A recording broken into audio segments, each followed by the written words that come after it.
Kajian Kitab.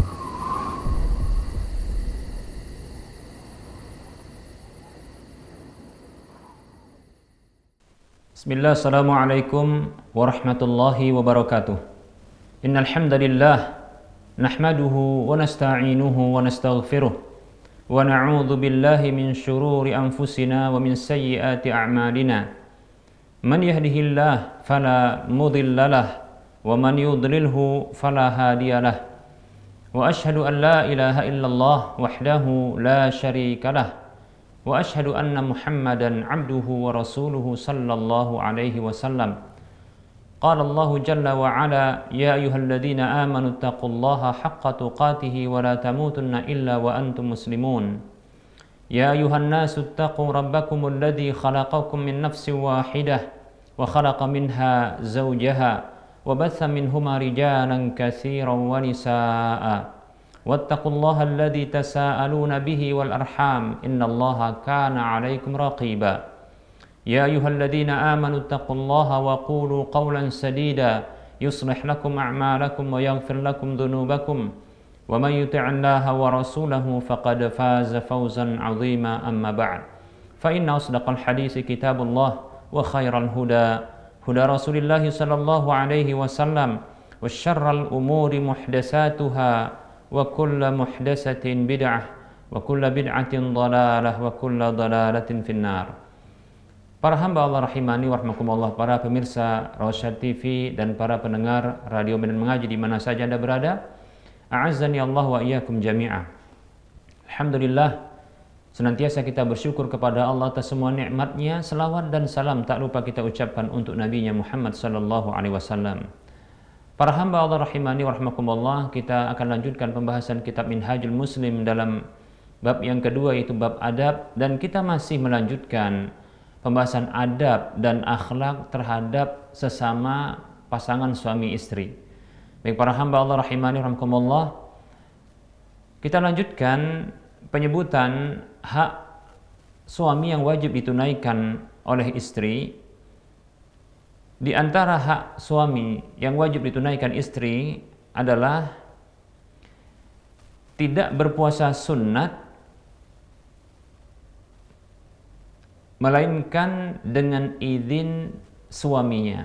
Seorang istri tidak boleh baginya untuk berpuasa dengan puasa sunnat ketika suaminya ada di rumah, kecuali dengan izin sang suaminya. Penjelasan ini tentunya tidak tercakup padanya apabila sang istri sedang melakukan puasa-puasa wajib, seperti contohnya puasa di bulan Ramadan, puasa qada Ramadan, yaitu mengganti Ramadan, puasa yang tertinggal di bulan Ramadan diganti di luar Ramadan, puasa nadar, puasa tebusan, dan yang lainnya yang berhukum wajib. Maka di sini tidak perlu dan tidak ada kewajiban bagi seorang istri untuk minta izin kepada sang suami. Namun alangkah lebih baik bagi seorang istri yang menyampaikan kepada suaminya bahwasanya dia akan berpuasa dengan puasa-puasa yang wajib, demikian. Agar nantinya ketika suaminya mengetahui dirinya sedang berpuasa dengan puasa yang wajib, maka dia tidak meminta kepada istrinya untuk bisa melayani urusan ranjangnya. Baik para hamba Allah rahimani wa rahimakumullah. Dalam sebuah hadis yang diriwayatkan oleh Al-Imam Bukhari dan Muslim, Nabi kita Muhammad sallallahu alaihi wasallam bersabda, la yahillu lil mar'ati an tasuma wa zawjuha syahidun illa biidnihi. Kata Nabi Muhammad sallallahu alaihi wasallam, tidak boleh bagi seorang wanita ia berpuasa sementara suaminya ada di rumah, yaitu menyaksikannya dalam kondisi di rumah, kecuali dengan izin sang suaminya. Baik para hamba Allah rahimani wa rahmakumullah, ini menunjukkan begitu besarnya hak suami. Sampai-sampai untuk ibadah sunat saja seorang istri harus minta izin kepada suaminya. Ini menunjukkan besarnya hak suami atas istrinya, yang ternyata ibadah sunat pun dikalahkan olehnya. Baik para hamba Allah rahimani wa rahmakumullah. Ya, kita tahu bahwasanya ibadah sunnah begitu besar ya pahalanya. Di antaranya puasa Senin dan Kamis. Demikian pula puasa 3 hari dalam setiap bulannya. Demikian pula puasa Arafah, puasa Asyura, dan puasa-puasa sunnah yang lainnya yang begitu besar pahalanya. Bahkan dalam sebuah hadis Nabi SAW, beliau bersabda, "La yasumu 'abdun yauman fi sabilillahi illa ba'adallahu bidzalikal yaumi wajhahu 'anil nari sab'ina kharifan." Atau kama qala sallallahu alaihi wasallam. Dalam sebuah hadis yang diriwayatkan oleh Imam Bukhari dan Muslim, Nabi kita Muhammad sallallahu alaihi wasallam bersabda, tidaklah ada seorang hamba yasumu yauman fi sabilillah, yang dia berpuasa 1 hari saja di jalan Allah Subhanahu wa taala, kecuali dengan 1 hari yang dia puasai tersebut Allah jauhkan dirinya, wajahnya dari api neraka selama 70 musim. Masya Allah, luar biasa ya. Begitu besarnya pahala puasa, di antaranya adalah puasa sunat. Baik para hamba Allah rahimani wa rahmakumullah. Namun ternyata seorang wanita yang ingin berpuasa dengan puasa sunat ini tidak dibenarkan bagi dirinya kecuali dengan izin sang suaminya ketika suaminya ada di rumahnya bersamanya. Baik para hamba Allah rahimani wa rahmakumullah. Karena tentunya begitu besarnya pahala dan keutamaan mentaati suaminya, ya, memenuhi kebutuhan suaminya, melayani kebutuhan ya seksual suaminya. Baik para hamba Allah rahimani wa rahmakumullah. Di antara alasan yang disebutkan oleh para ulama mengapa syariat ini lewat lisan Rasulullah SAW memerintahkan kepada wanita untuk minta izin kepada suami bagi seorang istri ketika dia hendak berpuasa sunat dalam kondisi suaminya ada di rumahnya. Di antaranya alasannya adalah disebabkan karena bisa jadi seorang suami ketika di rumahnya dia membutuhkan sang istri di waktu-waktu dari hari-hari atau di waktu-waktu dari hari tersebut yang dia ada di rumahnya, membutuhkan istrinya untuk melayani dirinya dalam urusan ranjangnya. Demikian para hamba Allah rahimani wa rahimakumullah ya. Nah, ini perhatikan wahai para istri ya. Tidaklah syariat ini lewat lisan Rasulullah SAW menjelaskan tentang kewajiban meminta izin kepada suami untuk berpuasa sunat sementara pahala puasa sunat ini begitu besar, melainkan karena memang begitu besarnya hak suami dan begitu besar pula pahalanya mentaati dan melayani suami. Demikian para hamba Allah rahimani wa rahimakumullah. Berikutnya para hamba Allah rahimani wa rahimakumullah, di antara hak suami yang wajib ditunaikan oleh para istri adalah tidak mengungkit-ungkit pemberian, tidak membangkit-bangkit kebaikan yang pernah diberikan kepada sang suaminya, atau dalam urusan apa saja yang itu menjadi kewajiban bagi suaminya untuk memenuhinya. Namun ternyata sang istri dia bersedia dengan sukarela memenuhi kebutuhan tersebut, baik itu dari hartanya atau dari usahanya. Demikian. Maka kebaikan yang telah ditanamkan dalam rumah tangga suaminya, seperti mengurusi, ya, melayani suaminya, berkorban dengan hartanya untuk memenuhi sebagian kebutuhan-kebutuhan rumah tangga yang itu merupakan kewajiban suaminya, dia dengan sukarela memenuhi hal tersebut. Maka janganlah sampai dia membangkit-bangkit pemberian tersebut. Jangan sampai dia mengungkit-ungkit ya kebaikannya tersebut di hadapan suaminya. Yang ini tentunya akan menyakiti hati sang suaminya, sekaligus ini akan membatalkan amalnya, membatalkan kebaikan amalnya. Dalam Al-Quran, Allah Subhanahu wa Ta'ala berfirman di dalam surah Al-Baqarah ayat 264, Allah mengatakan, A'udzu billahi minasyaitonir rajim.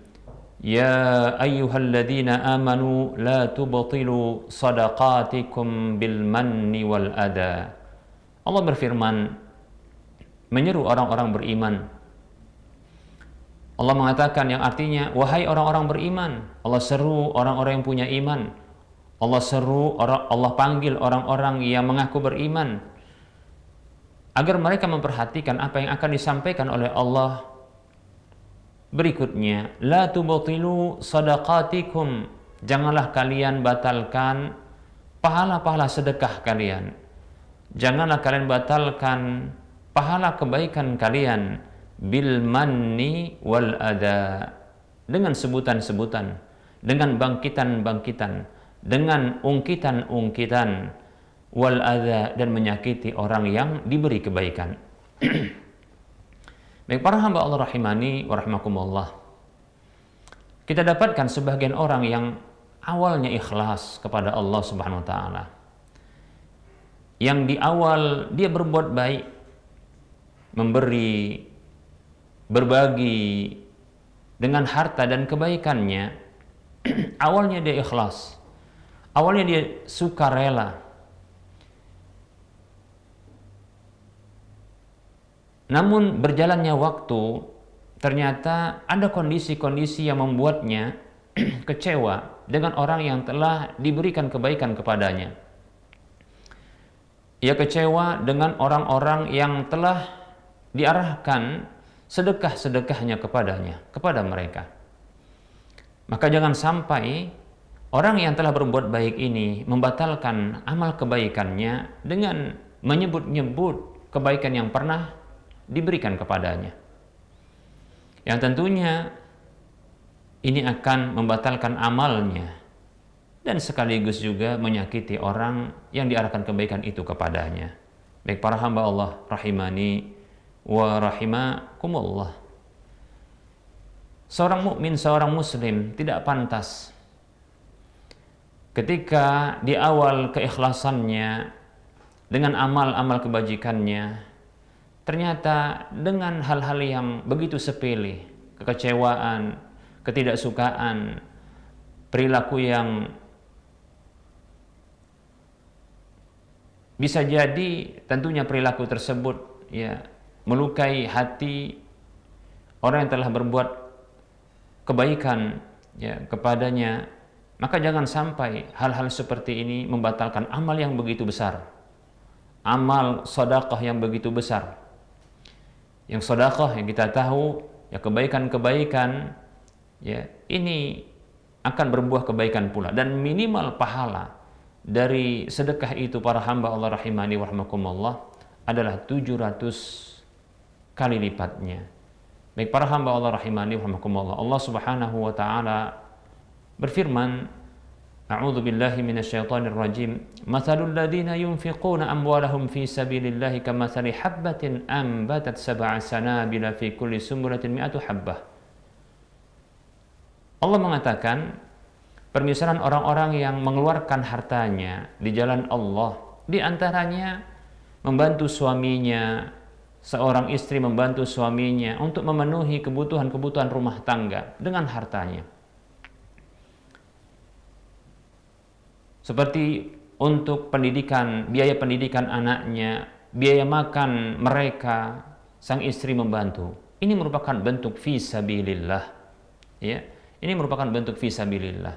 Maka itu kata Allah Subhanahu wa taala, itu seperti satu biji yang menumbuhkan 7 batangnya, yang setiap batangnya ada 100 biji lagi. Demikian. Jadi minimal dari infak dari sedekah itu 700 kali lipatnya.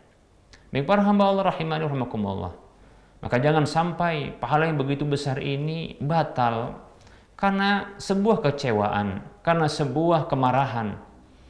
Ya. Seperti seorang istri yang marah dengan suaminya, seperti seorang istri yang kecewa dengan suaminya. Hanya masalah hati saja, hanya masalah perasaan saja, namun pahala yang begitu besar itu batal ketika dia mengungkit-ungkit pemberiannya, dia mengungkit-ungkit kebaikannya, dan itu menyakiti hati suaminya. Kata Allah Subhanahu wa taala, "Ya ayyuhalladzina amanu la tubtilu shadaqatikum bil manni wal adha." Kata Allah Subhanahu wa taala, wahai orang-orang beriman, Allah seru orang-orang beriman. Anda wahai para istri, apabila Anda mengaku beriman, maka la tubtilu shadaqatikum, janganlah kalian batalkan sedekah-sedekah kalian, pahala sedekah yang begitu besar, yang begitu banyak, ya, yang begitu besar, yang begitu banyak, jangan dibatalkan bil manni, dengan bangkitan-bangkitan, ungkitan-ungkitan, ya, menyebut-nyebut kembali kebaikan yang telah dilakukan, wal adza, dan menyakiti orang yang diberi. Baik para hamba Allah rahimani wa rahimakumullah. Maka bersabarlah wahai para istri ketika mendapatkan hal-hal yang tidak disukai dari sang suami. Jangan sampai ia menyebut kebaikan-kebaikannya. Dulu kau pernah kubantu, ya. Yang sebelumnya ketika dia tak marah, dia panggil suaminya dengan panggilan kehormatan, ya. Seperti dia panggil, ya, dengan panggilan yang anak-anak mereka ini memanggilnya dengan panggilan tersebut. Dipanggil ayah, dipanggil abi, ya, dipanggil papi, karena anak-anak yang mereka sayangi, yang ini buah cinta mereka, itu memanggilnya dengan panggilan tersebut, ya. Yang terkadang juga seorang istri ketika tidak ada masalah, dia panggil suaminya dengan panggilan yang begitu menunjukkan cinta dan kasih sayang. Dia panggil suaminya dengan kalimat sayang dan seterusnya. Namun tatkala dia marah, tatkala dia kecewa, tatkala dia tak suka dengan satu tindakan, perbuatan, atau apa saja yang dilakukan oleh suaminya kepada dirinya, lantas ini semuanya buyar, ini semuanya hangus, ya. Dia panggil dengan ungkapan yang begitu menyakitkan, kau, ya, kamu, atau yang semisalnya, ya. Bahkan mungkin dia rendahkan suaminya, atau dia sebutkan salah satu binatang, nama binatang kepada suaminya, na'udzubillah min dzalik. Lalu dia sebutkan kebaikan-kebaikan yang pernah dia lakukan. Dulu kau pernah kubantu, dulu, ya, keluargaku telah membantumu, atau disebutkan hal-hal yang lainnya, satu persatu disebutkan, ya, sampai sang suami pun menundukkan pandangannya, ya, tak sanggup dia menatap, ya, garangnya sang istrinya, demikian, karena memang betul diakui kebaikan-kebaikan sang istri tersebut, ya, hanya sebab satu kesalahan, ya, satu kekecewaan, satu kemarahan, demikian. Maka jangan demikian wahai para istri. Ya, sungguh Allah Subhanahu wa taala memanggil Anda semua, ya, dengan sebutan keimanan. Jangan batalkan kebaikan-kebaikan, sedekah-sedekah yang pernah dilakukan kepada suami atau di dalam rumah tangga suami, yang menjadi kewajiban bagi suami untuk memenuhi semua kebutuhan rumah tangga. Anda yang punya andil, yang punya kebaikan dalam rumah tangga, maka jangan sebut-sebut kebaikan Anda. Wahai para istri, jangan sakiti hati suami dengan menyebutkan kebaikan-kebaikan yang pernah dilakukan kepadanya. Itu akan membatalkan amal-amal yang begitu besar pahalanya. Demikian. Semoga apa yang kita sampaikan ini, materi yang kita sampaikan ini bermanfaat.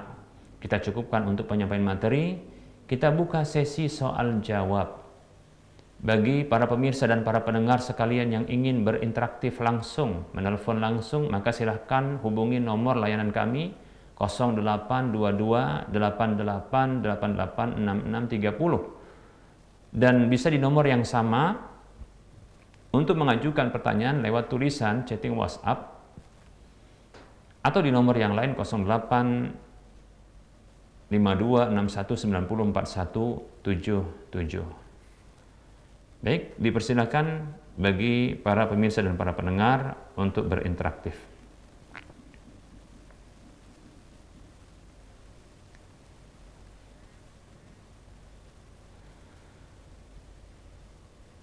Baik, ada pertanyaan?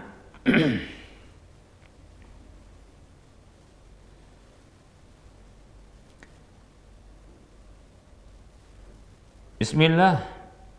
Afwan Ustadz, izin bertanya di luar tema. Dulu kita pernah pinjam uang sama orang tua. Karena sama orang tua jadi nggak kita bayar sampai sekarang. Baru ingat sekarang untuk bayarnya. Namun orang tua kita sudah meninggal. Gimana ini ya Ustadz cara kita bayar hutangnya? Jazakallahu khairah atas jawabannya. Ummu Fajar di Banda Aceh. Baik.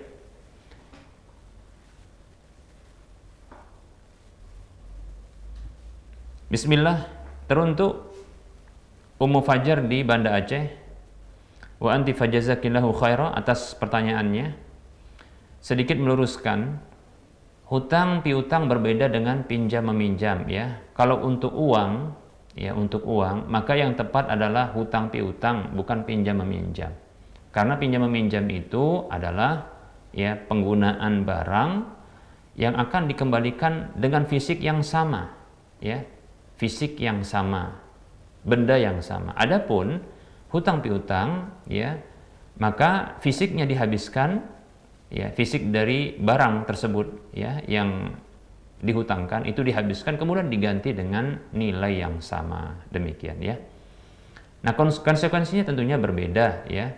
Kalau pinjam meminjam ketika ditetapkan adanya tambahan ya keuntungan, maka ini menjadi ya akadnya adalah sewa menyewa, ya, seperti itu. Seperti contohnya kalau pinjam mobil ya kemudian ditentukan adanya keuntungan, maka keuntungan tersebut terhitung ya uang sewanya, demikian ya, atau pembayaran sewa, kompensasi dari sewanya, demikian. Jadi berubah akadnya menjadi sewa menyewa. Adapun hutang piutang maka tidak bisa berlaku ya sewa menyewa, ya. Kalau ada disepakati adanya tambahan keuntungan maka menjadi riba. Kullu qardin jarra manfaatan fahuwa wajhun min wujuhir riba. Setiap hutang piutang yang menarik keuntungan maka itu merupakan salah satu dari bentuk-bentuk riba, demikian. Jadi gunakan kalimat ya hutang piutang untuk uang. Baik ya. Berhutang kepada orang tua lalu belum dibayar sampai wafat orang tua. Maka hutang uang tersebut itu terhitung sebagai harta warisan ya orang tua. Yang itu nanti dimasukkan ke dalam ya harta global atau harta keseluruhan dari peninggalan orang tua yang akan dibagi kepada ahli waris ya yang ada. Nah, seperti itu. Demikian ya. Nah, tentunya ini ditanyakan kepada pihak ahli waris yang ada sejumlah uang yang pernah dihutangkan tersebut, apakah mau dibagi ya atau mau direlakan. Nah, seperti itu. Ya, kalau mereka tidak rela maka harus disetorkan kemudian dibagi berdasarkan ya perhitungan ya ilmu waris. Wallahu ta'ala a'lam. Silakan.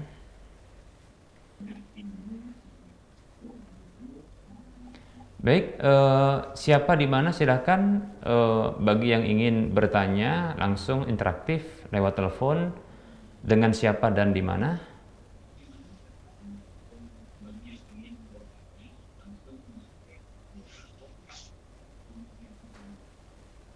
Dengan Pak Alvin di 50, Pak.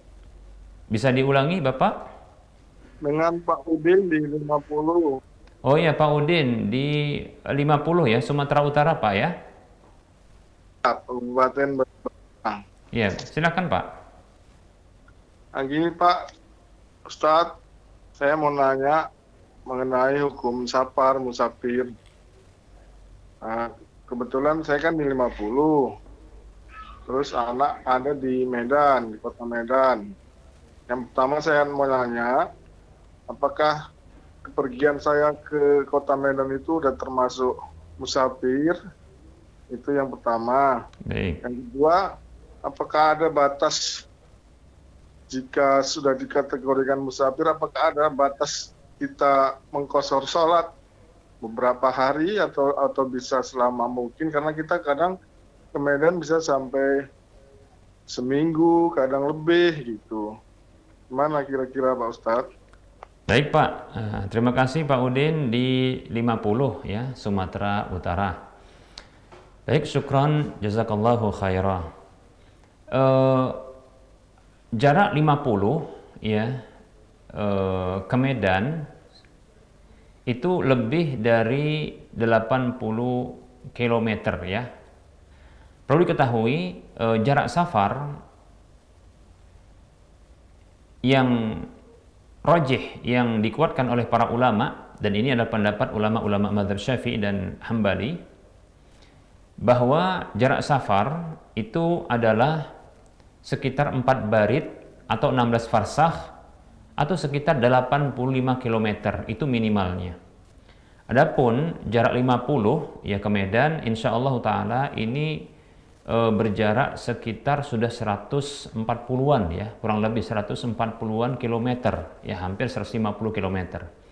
Jadi jarak tempuh dari 50 ya, wilayah 50 ke Medan itu sudah menempuh jarak safar insya Allah taala. Nah, ini pendapat yang kuat di antara pendapat yang ada di kalangan para ulama, demikian ya. Nah, jadi apabila Bapak ke Medan, maka ini sudah terhitung safar. Baik, ketika sampai di negeri tujuan atau wilayah tujuan, yaitu Medan, apakah masih terhitung safar ataukah tidak? Maka para ulama mereka berbeda pendapat pula, ya, menjadi beberapa pendapat. Pendapat yang paling kuat, wallahu ta'ala alam, adalah pendapat Syekhul Islam Ibnu Taimiyah rahimahullahu ta'ala, yang mengatakan bahwa selama seorang yang musafir atau yang safar tersebut tidak berniat untuk mukim di tempat tujuan safarnya, maka selama itu dia bersafar. Demikian ya.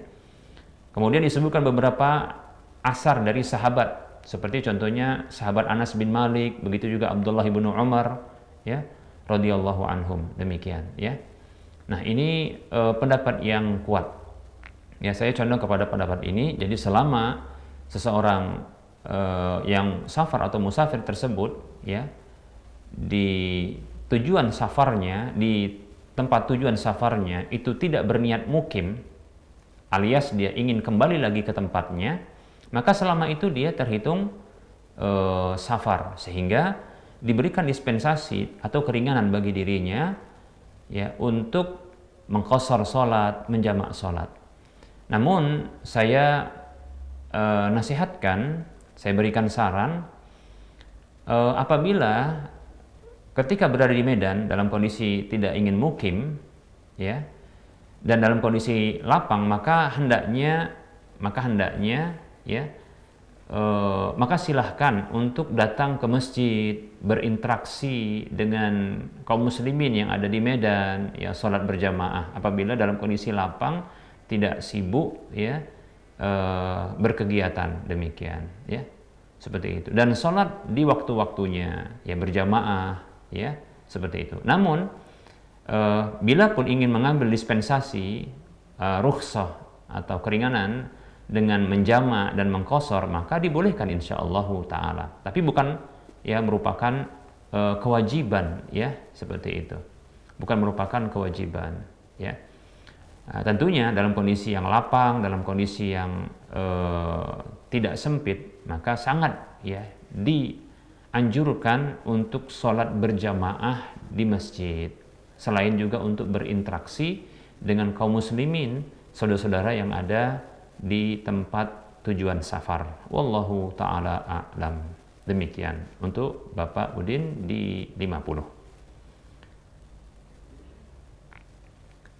Baik, bagi para pemirsa dan para pendengar sekalian yang ingin juga berinteraktif, ya, bertanya langsung, silakan hubungi nomor layanan kami, ya 082288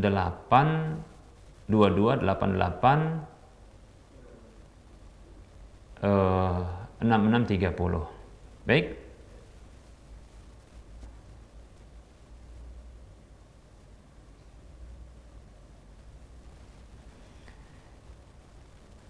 Ada pertanyaan berikutnya yang sudah masuk.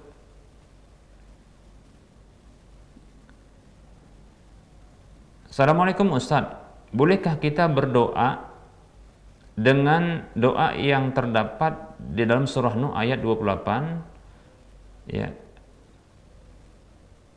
Kita tidak habis membacanya, hanya sampai mukminat saja. Baik, coba kita ya mencoba untuk melihat surah Nuh ayat 28. Baik, Allah Subhanahu wa taala berfirman, Rabbighfirli wa liwalidayya wa liman dakhala baitiya mu'mina walil mu'minina wal mu'minat. Doanya artinya, wahai Rabbku, ampunilah bagiku dan bagi kedua orang tuaku dan bagi siapa saja yang masuk ke dalam rumah, ya, yang masuk ke dalam rumahku, ya, sebagai orang yang beriman. Demikian pula ampunilah orang-orang yang mereka beriman dari kalangan laki-laki dan perempuan. Jawabannya boleh insyaallah taala, ya. Boleh insyaallah taala berdoa dengan doa seperti ini, ya. Wallahu taala a'lam. Baik, berikutnya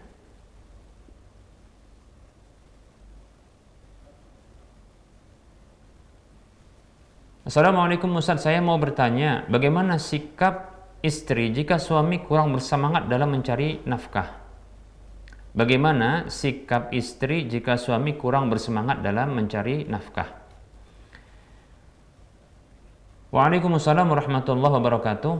Ya, tentunya diberikan motivasi kepada suami, dorongan, motivasi, ya, yang bisa membangkitkan semangatnya.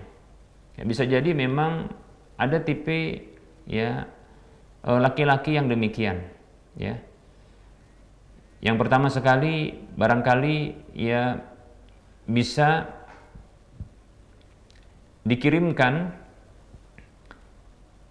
ke HP suami tulisan-tulisan yang membangkitkan semangat untuk mencari nafkah, ya. Seperti contohnya, ya, mencari nafkah untuk menafkahi anak dan istri itu terhitung sebagai, ya, fisabilillah, ya. Sebagaimana dalam riwayat Tabrani disebutkan Nabi SAW bersabda, in kana kharaja yas'a ala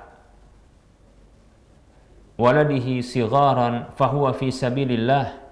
Apabila seseorang itu dia keluar mencari nafkah untuk memenuhi kebutuhan anaknya yang masih kecil, maka dia berada di jalan Allah, fi sabilillah. Nah, seperti itu, ya. Diberikan motivasi, ya. Demikian pula apa yang diberikan kepada anak dan istri itu terhitung sedekah. Demikian. Seperti hadis Nabi SAW yang diriwayatkan oleh Al-Imam Bukhari dalam Adabul Mufrad, disahihkan oleh Syekh Al-Albani rahimahullahu taala, ya. Ma at'amta zaujataka fahuwa laka sadaqah wa ma at'amta waladaka fahuwa laka sadaqah. Apa saja yang kau berikan makan kepada istrimu, maka itu menjadi sedekah bagimu, dan apa saja yang kau berikan makan kepada anakmu, maka itu menjadi sedekah bagimu. Demikian, seperti itu, ya. Kirimkan artikel tulisan seperti ini untuk memberikan motivasi kepada suami. Nah, seperti itu, ya. Kemudian jangan mencelanya, ya, karena ini mencelanya akan membuatnya marah, bahkan bisa jadi dia akan melakukan sebaliknya, bukan malah dia bersemangat, malah dia akan, ya, meninggalkan barangkali keluarganya, ya, tak bertanggung jawab seperti itu. Nah, jadi cukup ya memberikan motivasi kepadanya dengan apa yang Rasulullah ya memberikan motivasi kepada umatnya. Demikian, seperti itu. Bisa juga contohnya memberikan ancaman dengan ancaman yang Rasulullah memberikan ancaman kepada umatnya, seperti hadis yang masyhur Rasulullah bersabda sallallahu alaihi wasallam, kafa bil mar'i isman an yudai'a man yaqud, ya, cukuplah seseorang itu berdosa ia menyia-nyiakan orang yang menjadi tanggungan baginya nafkahnya. Demikian, seperti itu. Nah, ini memberikan motivasi. Terkadang suami butuh mendapatkan pujian, butuh mendapatkan sanjungan, butuh mendapatkan kata-kata yang baik dari istri untuk motivasi. Seperti contohnya ketika dia baru saja pulang, ya, bekerja dan ternyata mendapatkan sebahagian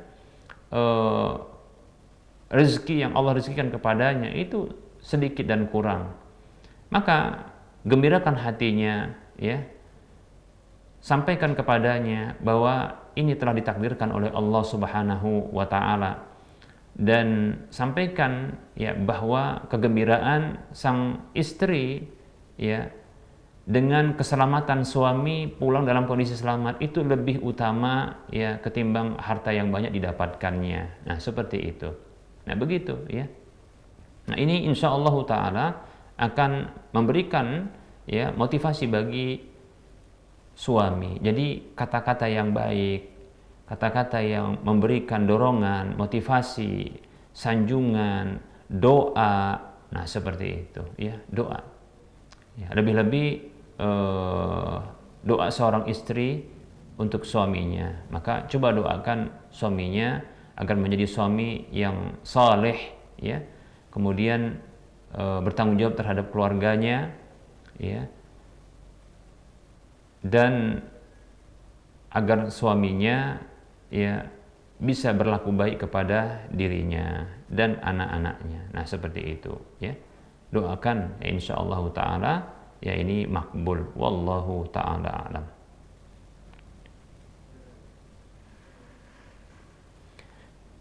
Baik, silahkan bagi para pemirsa dan para pendengar yang ingin berinteraktif, silahkan dari siapa dan di mana? Halo, assalamualaikum Ustaz. Waalaikumsalam warahmatullahi wabarakatuh. Bapak siapa dan di mana? Saya hamba Allah dari Sumatera Barat, ingin Sumatera bertanya. Barat. Ya, baik, silakan Pak. Saya ingin tanya tentang nazar, Ustaz. Nador. Ya, Oh, ini belum menikah. ya pranikah. Oh, gitu ya. Masya Allah. Semoga Allah mudahkan antum untuk Amin. bisa mendapatkan pasangan yang salihah. Amin. Amin ya Allah. Iya. Ustaz, begini Iya. Ustaz, saya kan mau nazar. Iya. Ini saya mau tanya bagaimana mungkin persiapan saya sendiri atau adab-adab saya untuk melihat pasangan saya gitu, Ustaz, calon pasangan saya gitu. Baik. Ya, mungkin itu aja Ustaz. Terima kasih. Baik. Assalamualaikum warahmatullahi wabarakatuh. Jazakallahu khairan. Waalaikumsalam warahmatullahi wabarakatuh. Wa anta fajazakallahu khaira wa zawajakallahu bil mar'ati salihah al jamilah at-tayyibah. Semoga Allah SWT menikahkan antum dengan seorang wanita yang salihah, yang cantik dan baik insyaallah taala. Amin ya. Teruntuk hamba Allah yang ada di Jawa Barat, di Sumatera Barat, ya. Adab-adab di dalam proses pernikahan. Nah, tentunya pertama sekali berdoa kepada Allah Subhanahu wa taala, ya, berdoa kepada Allah Subhanahu wa taala agar diberikan istri yang salihah, ya, diberikan istri yang salihah. Yang bila dia inginkan mungkin kecantikannya, maka tambahkan dalam doa tersebut kecantikannya, ya, istri yang salihah, yang cantik, kemudian yang baik. Nah, demikian. Silakan tambahkan, minta kepada Allah demikian, ya. Karena memang Allah yang memberikan rezeki, ya, kepada kita semuanya, demikian ya. Kemudian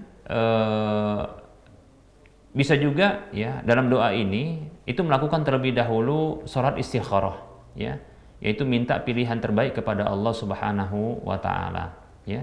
Kemudian setelah itu doa ya istikharah. Setelah sholat 2 rakaat sholat sunat istikharah, kemudian doa istikharah. Ya, minta diberikan ya pilihan terbaik seorang wanita yang terbaik bagi dirinya, demikian. Kemudian ya setelah itu hendaknya memilah dan memilih, ya, menseleksi calon pasangan tersebut, ya. Bukan hanya sekedar cantik fisiknya, bukan hanya sekedar bagus rupanya, bukan hanya sekedar tinggi nasabnya, bagus nasabnya, begitu juga mungkin kedudukan sosialnya, ya. Bukan hanya itu, tapi agamanya, ya. Jadi pilihlah agamanya dan pilih juga akhlaknya, demikian, ya. Bagus agamanya dan bagus akhlaknya.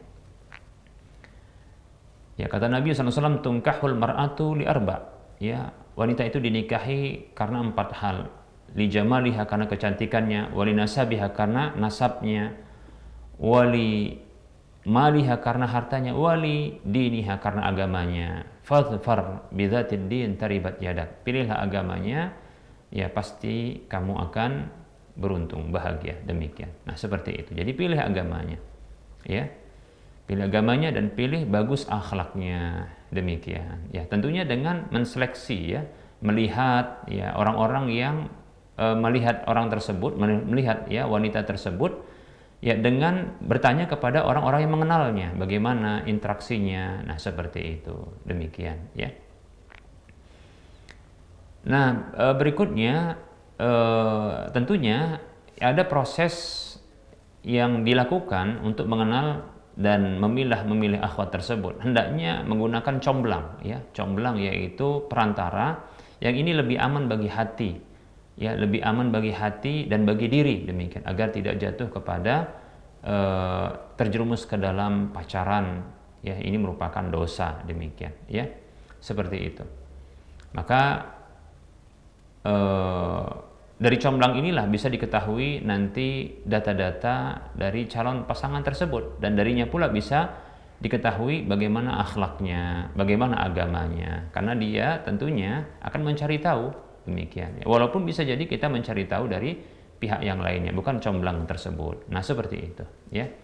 Jadi dengan comblang. Kemudian proses berikutnya adalah ketika ada kecocokan pada biodata yang sudah ditukarkan masing-masingnya, maka baru setelah itu melakukan proses melihat, yaitu proses pembuktian data yang sudah disampaikan, yang sudah dilihat, ya, untuk membuktikan. Sekaligus, ya, ini tentunya untuk melihat fisik, yang ini akan memunculkan keinginan kuat untuk menikahi, demikian. Namun apabila dikabarkan bahwasanya calon pasangan tersebut, ya, calon istri ini tidak cocok, maka sebaiknya mundur kalau memang sudah ada ketidakcocokan, ya. Maka jangan paksakan sampai melihatnya atau menadharnya, melakukan nadhar terhadapnya, karena ini akan, ya, menyakiti dirinya dan keluarganya apabila sudah dilihat ternyata betul-betul mundur darinya. Padahal dari data yang sudah disampaikan ini sudah ada kecenderungan untuk membatalkan. Nah, tidak boleh, ya. Nah, jangan sampai, ya, itu dilakukan. Nah, tentunya apabila itu terjadi bagi keluarga kita, yaitu adik perempuan kita, kakak kita, ya, bahkan mungkin putri kita, nah ini tentunya kita juga akan kecewa, demikian, ya, seperti itu. Ya, pastikan kalau memang betul ingin melihatnya, itu memang ada kecondongan kuat dan kecocokan pada data yang sudah disampaikan oleh comblangnya. Nah, seperti itu, ya. Adapun proses dalam nadhar, melihat, maka para ulama berbeda pendapat apa yang boleh untuk dilihat, ya.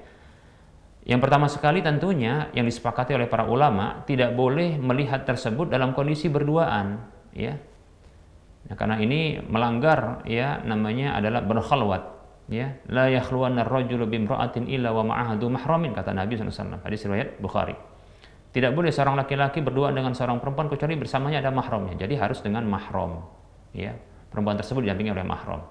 Adapun apa yang mau dilihat, maka para ulama berbeda pendapat. Ada yang menyatakan hanya boleh wajah dan telapak tangan saja yang boleh dilihat, demikian. Adapun sisanya ditutupi auratnya. Ada yang mengatakan boleh untuk dilihat sebatas apa yang boleh dilihat oleh mahramnya. Nah, seperti mungkin rambutnya, kakinya, lengannya, nah seperti itu. Ada pendapat yang lain yang berpendapat bahwasanya boleh untuk dilihat seluruh tubuhnya, tapi untuk pendapat ini sepertinya tidak mungkin dengan cara bertemu seperti ini. Nah, ini pendapat Ibnu Hazm rahimahullahu taala. Pendapat yang pertengahan adalah pendapat yang tadi yang kedua ya. Tapi terkadang pun wanita sulit untuk bisa melepaskan jilbabnya ya. Kalau dia seorang yang bercadar saja itu sulit bagi dia untuk ya melepaskan penutup wajahnya, demikian. Apalagi mau dibuka penutup rambutnya. Nah, ini lebih sulit ya, seperti itu. Maka sebenarnya bisa untuk dimintakan kepada pihak-pihak yang pernah melihat ya fisiknya. Seperti contohnya kalau ada comblang tersebut, comblangnya adalah comblang laki-laki, maka mintakan kepada istrinya untuk mensifati ya fisik dari calonnya. Nah, seperti itu. Seperti contohnya bentuk rambutnya, ya berat badan atau tinggi badannya, ya begitu juga barangkali ya dagunya, apa yang diinginkan yang dia membuat tertarik. Nah, seperti silakan. Nah, itu boleh-boleh saja ya, demikian. Tapi jangan jadi orang yang suka coba-coba nadhor. Ya, ini akan memberikan kesan buruk bagi dirinya sendiri, demikian ya, seperti itu. Nah, setelah ada kecocokan untuk lanjut setelah nadhor ya, maka silahkan ketika itu menempuh khitbah, yaitu melamar. Nah, seperti itu. Nah, setelah cocok juga, maka silahkan ketika itu menentukan waktu pernikahan. Wallahu ta'ala alam, seperti itu. Dan barangkali ini akhir dari perjumpaan kita. Ya, mohon maaf ya apabila dalam penyampaian ini banyak kekurangan, kesalahan. Kebenaran itu datang dari Allah Subhanahu wa taala, dan kesalahan, kekurangan itu datang dari saya pribadi dan bisikan syaitan. Kepada Allah saya mohon ampun, dan kepada para pemirsa dan para pendengar sekalian saya mohon maaf. Sebelum berakhir, seperti biasa kita berikan motivasi kepada saudara seiman, saudara seislam semuanya untuk berdonasi, membebaskan lahan yang nantinya akan dibangun Masjid Al-Muwahhidin di atas lahan tersebut untuk wilayah Medan dan sekitarnya. Bagi siapa saja dari kita yang ingin memiliki aset akhirat yang minimal pahalanya adalah 700 kali lipatnya, maka silahkan salurkan infak dan sedekah jariah Anda ke Bank Syariah Indonesia atau Bank Syariah Mandiri di nomor 7127485555 atas nama Yayasan Lajnah Dakwah Medan, kode bank 451. Kita ulangi, salurkan infak dan sedekah jariah Anda ke nomor rekening berikut ini: Bank Syariah Indonesia atau Bank Syariah Mandiri di nomor 7127485555 atas nama Yayasan Lajnah Dakwah Medan, kode bank 451. Semoga Anda termotivasi dan semoga bermanfaat. Mohon maaf atas segala kesalahan dan kekeliruan. Kita ketemu lagi di lain kesempatan. Wassalamualaikum warahmatullahi wabarakatuh. Subhanakallahumma wa bihamdika asyhadu an la ilaha illa anta astaghfiruka wa atubu ilaika. Walhamdulillahirabbil alamin. Wassalamualaikum warahmatullahi wabarakatuh.